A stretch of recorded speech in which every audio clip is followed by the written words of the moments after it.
Chapter 13. Dreamless. As Vinyl emerged from the depths of sleep, that one fact remained at the front of her mind. She had a dreamless night, and she knew why. For the last couple of weeks, every night had been plagued with the same nocturnal hallucinations, treble clefs amongst darkness, and a pony by her side. A gray one, specifically, of the earth pony variety.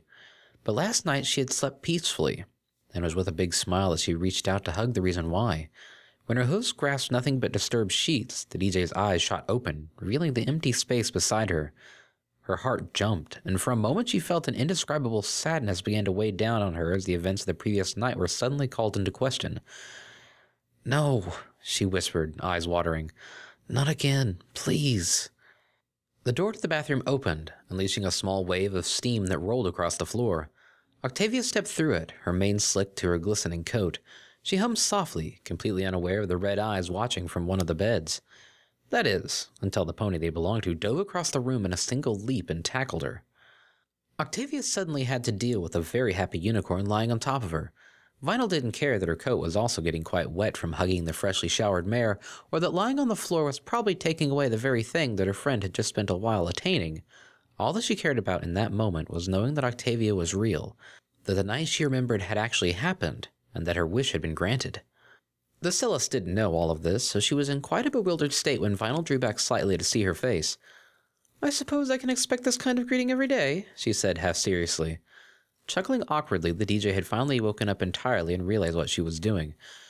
"Sorry, I sort of panicked when you weren't there."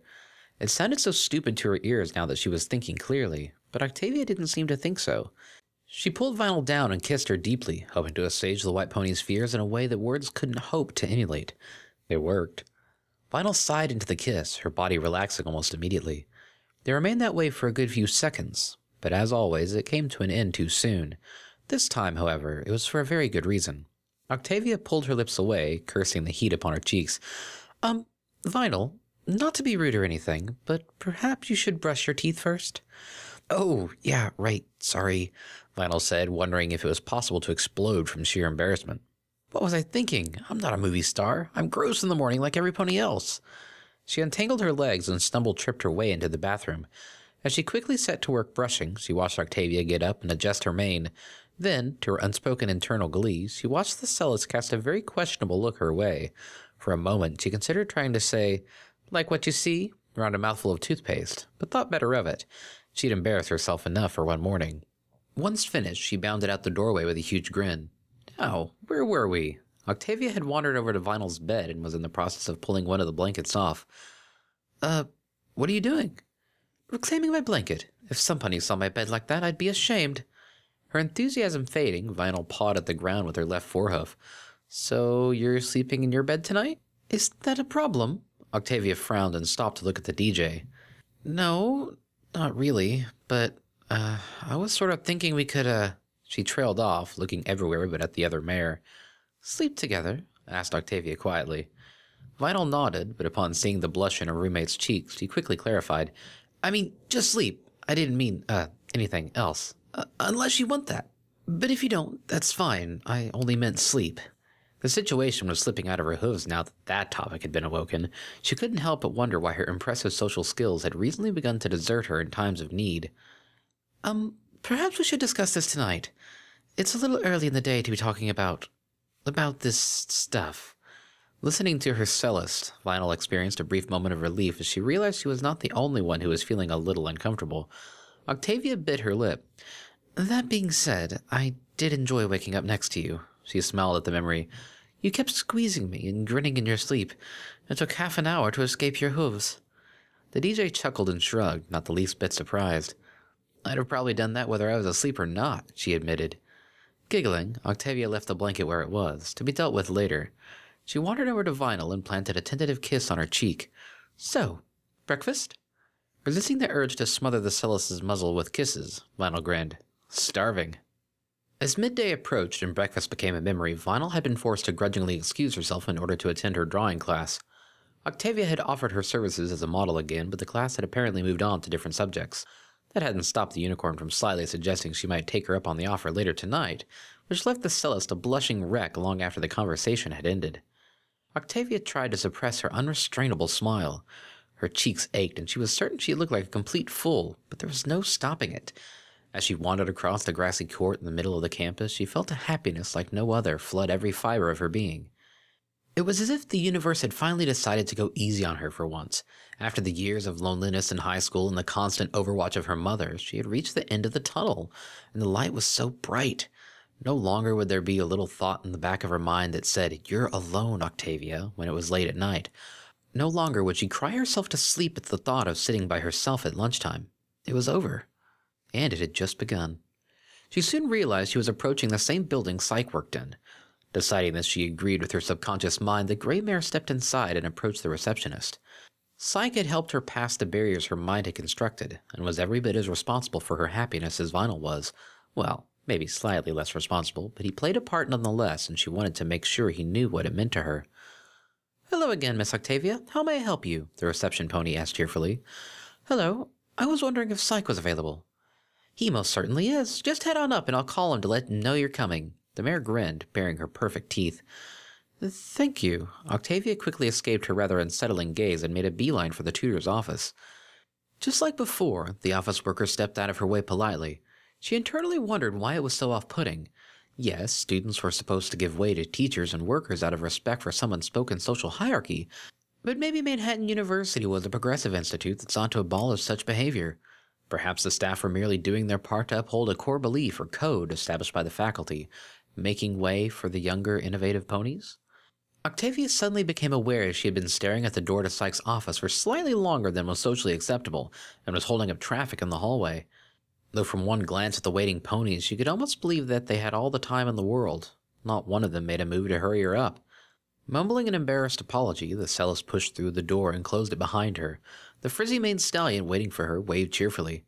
"Hey, Octavia, I'm glad you're here, sort of. If you have any problems, then I'm not glad you're here. I mean, I'm glad you chose me to help with those problems, but I'm glad if you don't have problems." He frowned and made a circular motion with his hoof as if winding back a clock. "Hey, Octavia," he repeated, this time not adding to it. "Hello, Psyche," she replied. It felt odd calling a teacher by their name, but she pushed past it. There were more important things to talk about. She took a seat on the opposite side of his desk. He busied himself pulling out her file once more. "So, what can I help you with?" His expression was odd, caught between his default energetic mode and the serious, unflinching psychologist who had listened to 100 sob stories. "Thankfully, nothing." She smiled, which collapsed him into the former state. "I did exactly what you said."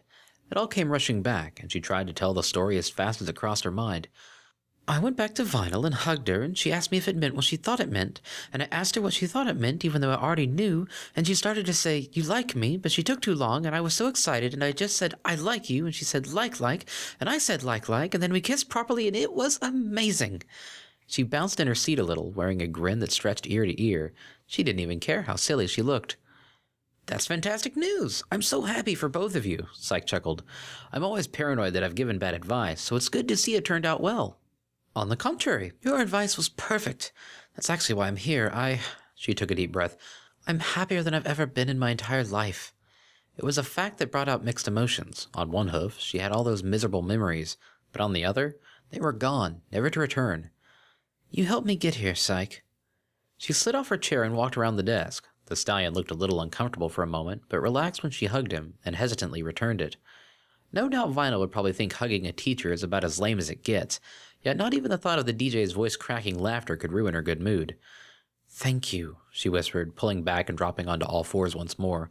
To her surprise, she thought she saw a sparkling tear in the stallion's eyes, but he blinked and it was gone. "Only doing my job, nothing more," he said with a warm smile. When Octavia returned to her chair, his mirth slipped away. "So, I don't suppose you've heard from—" "My mother?" She shook her head. "No, but I'm not going to count the days until she calls." "I'm glad to hear that. With any luck, you'll be able to get to Hearthwarming E without hearing from her." "Somehow, I doubt that, but I'll cross that bridge when I get to it." The cellist nodded resolutely. Her mother was bad enough face to face. She didn't need the very thought of her ruining everything. "I can definitely see the change in attitude, and I love it." Psyche laughed and clapped his hooves together. "You must like being with Vinyl a lot if you can change your thought processes so quickly." Octavia reddened, but nodded. "I do. I feel so normal when I'm around her." Her eyes widened. "Not that she's abnormal or anything. I just mean that, well, I don't feel like an outcast. She accepts me for who I am without a second thought. It's such a nice feeling with somebody who knows me, truly knows me, not just a group of ponies who've been forced to work with me by teachers who think they're helping. Syke coughed. I remember watching all the other ponies in high school, with all their stupid groups and styles, and I used to think that if I wanted to, I could change myself enough that I would fit into one of those groups. But I never did. You didn't want to compromise what little individuality you had left, the stallion said in understanding. Octavia nodded again. Yes, exactly. I resigned myself to loneliness instead of giving up who I was. But with Vinyl, I can have both. I can be myself and have some pony who cares about me. It's quite literally a dream come true. I'm proud of you, Octavia. The file here has listed some awful things that your mother made you share, things that only you should have the right to know. Yet even after how she's treated you, you still managed to keep yourself together. I've seen kids break down after far less than what you've experienced, yet here you are happy. It's admirable. After a long moment, Syke shook his head violently and blinked a few times. Wow, I think that's the most serious I've ever been, he chuckled. You're going to ruin my reputation at this rate. My apologies, the cellist laughed, and thank you for what you said. She dropped off the chair again, stretching her hooves. Now, I had better get going before I get trapped in a loop of mutual admiration. A wise decision. Those things are never fun. With a final wave, Octavia left the office and made her way back through the building. The receptionist threw a plastic smile her way, which she nervously returned. Once outside in the cool air, she found herself wandering a path not often taken. It led down a slope into a less populated area of the campus, where a series of little alcoves hid the entrances to multiple storage and maintenance rooms. For no reason other than lack of having anything else to do, in addition to having her playful curiosity levels dramatically increased from her time spent with Vinyl, she walked down the path until something caught her interest. A voice was echoing out of an alcove further down, and it sounded strained. Octavia slowed her movement, trying to remain silent as the hidden pony's one-sided conversation became audible. No, please don't hang up, sniffed a familiar mare. Lyra? What's she doing down here? Please, Bond, just listen to me. I swear I'm different now. The cellist's eyes widened and she retreated as quickly as she could, trying to balance speed with silence. That conversation was not for her ears. Vinyl's privacy was the only one she ever allowed herself to breach, and even then she didn't really do anything bad. The DJ's phone didn't have anything even remotely embarrassing or personal.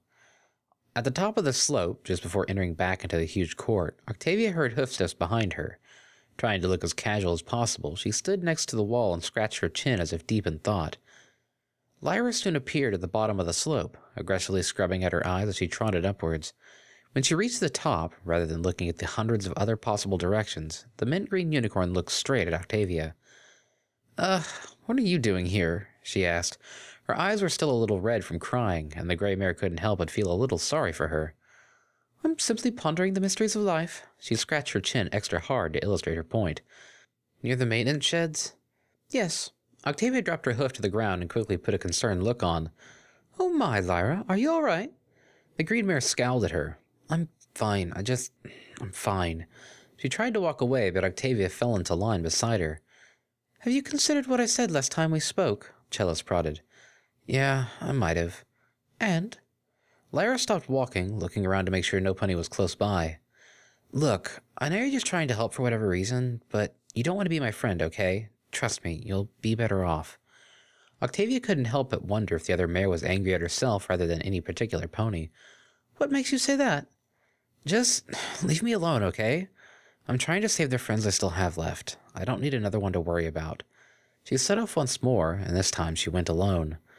Standing in the middle of the court, watching the confused unicorn go, Octavia felt guilt rise in the aft of her mind. Here she was, basking in her own joy when other ponies were still dealing with their own problems. Happiness can never be all-encompassing, not in a world with so many complex lives. As she treasured her way to Vinyl's classroom, she couldn't help but feel a little disheartened by that depressing thought. What good is to be happy if some pony else isn't?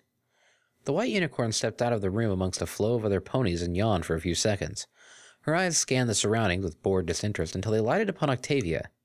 Immediately, Vinyl's ears perked up and she started to smile as she trotted over. Hey, Rumi, Philly, am I happy to see you, she said cheerfully. Octavia just smiled. That was the answer to her sad question. It was good to be happy, because she could spread it around.